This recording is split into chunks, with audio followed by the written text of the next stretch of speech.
good, YouTube? It's your boy D Dames, and welcome to my first impressions of the Galaxy S10 Plus. If you're new to my channel, I make videos about barbering and tech, so if you like those things, click the subscribe button. You won't regret it. But I've had the Galaxy S10 Plus for about 4 or 5 days now, and I've gained a pretty solid understanding of how the device is, so I'll be taking you guys through what I think about the phone so far. Now, first off, we're going to talk about the build quality. And I can tell you, hands down, this is the best built phone that Samsung has created. It's literally taken them 10 years to get to this point, and I think they've created a very special device. They have a Gorilla Glass 6 back version, or regular glass back version, and it is also the ceramic version, which is a little bit more scratch resistant, it's a little bit more durable, and it hides the fingerprints a little better, although I did notice that, at least on my unit, the fingerprints are more than I expected for a ceramic version, but it's still pretty good.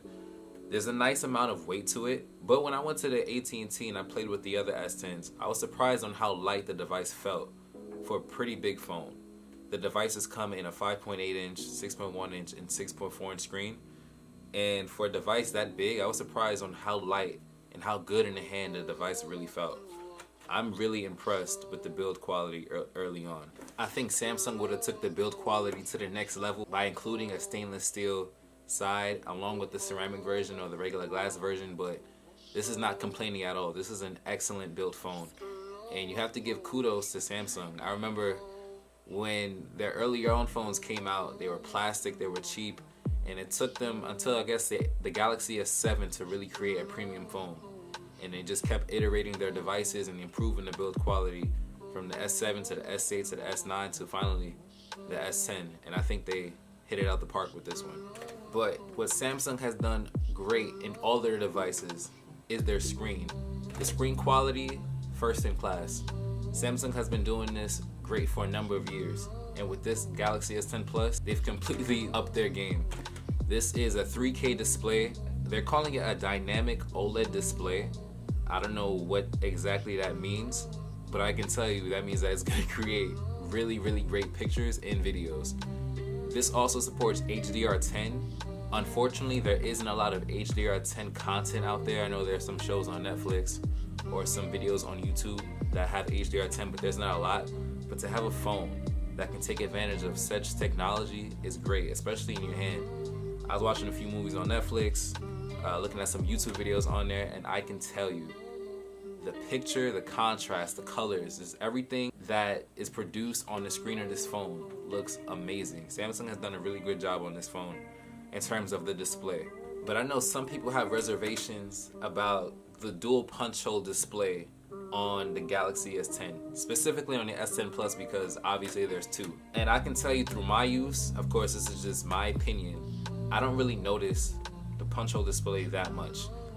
The only time I really noticed it is when it's on a white background, but since I use dark mode most of the time, since most of the apps like Twitter that I use are in some type of dark mode, I don't notice it at all.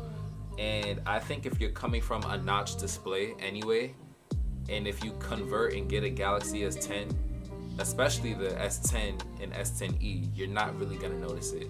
And to be able to take advantage of so much display while viewing content, while looking at pictures, whatever you're doing, is great. And I like the positioning. Some people were complaining about the Galaxy S10s not being symmetrical. It's on the side, it's not really symmetrical, whatever. I think it's a great placement, and there's not a lot of information being lost on the right side of the display. So kudos to Samsung for actually taking a leap of faith and, you know, doing something different, because they were getting bashed a lot when we seen those early rumors. But obviously we can see they produced a great display, and the punch hole camera is something I can see a lot of people getting used to. But one of the reasons that Samsung has been able to increase their screen to body ratio in the Galaxy S10 and the S10 Plus is because they moved their fingerprint sensor in the display. They're using Qualcomm's ultrasonic 3D mapping sensor. I can tell you, at least in my experience, it's okay. It's pretty finicky. Some of the times it won't register my touches, and it'll say like, keep my finger on the sensor for longer. It's kind of finicky. It's gotten a little better that I've re-registered my finger a few times on it, but I can tell you it's just okay. And I understand that it's a first generation technology, and it'll get better over time. I'm pretty sure Samsung will release some software updates that'll increase the speed and reliability of the in-display fingerprint sensor, but for right now, I'm using facial recognition because it's just so quick. Now I know there's a lot of videos and a lot of articles out there that are saying that the facial recognition isn't safe, which is something that Samsung has already, talked about and kind of put out as a warning in the software, which I understand, but there's not a lot of people. If you lose your phone, the chances of somebody finding a video of you or a picture of you to unlock your phone is very slim, so I'll take those chances. And now the cameras. Samsung has generally done a pretty good job with the cameras, but they've always kind of been third place behind the Pixel and the iPhone. I think they've inched closer to the iPhone for a good second place, but I can tell you the cameras on here are pretty good.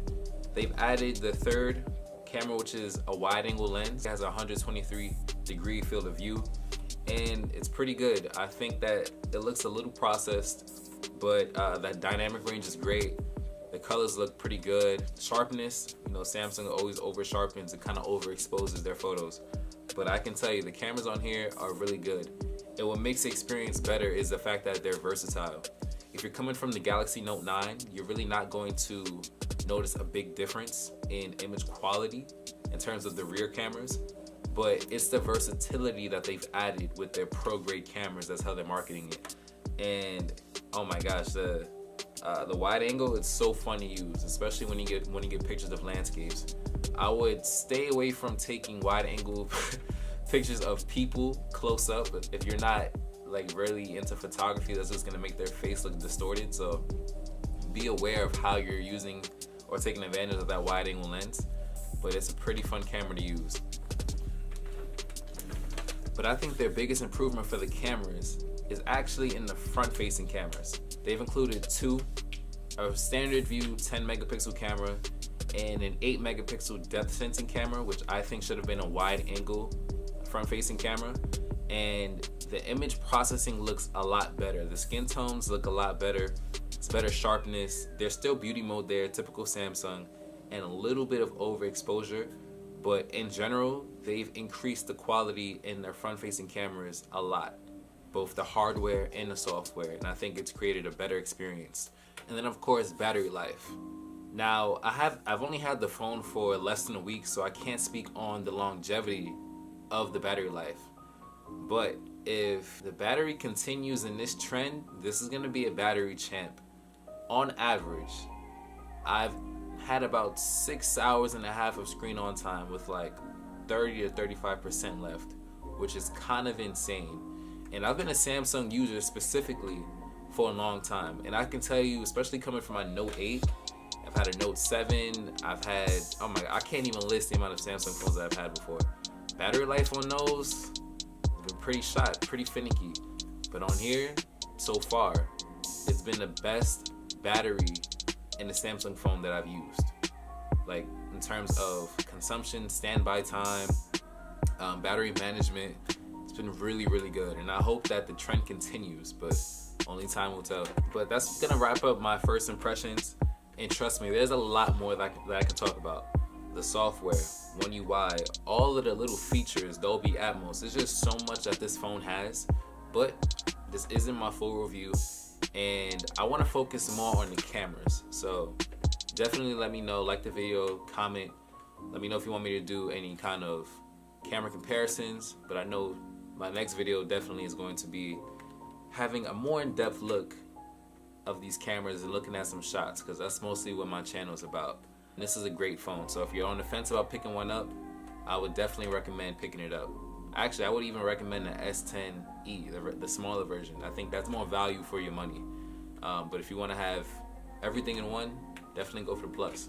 If you enjoyed the video, leave a like and subscribe to my channel. Follow me on social media @DDames on both Instagram and Twitter. I put so much more content on there that I don't have on YouTube. So follow me on those platforms, and I'll be giving you guys the next one soon. Deuce. Again, subscribe to my channel, and I'll be giving you guys the next one soon.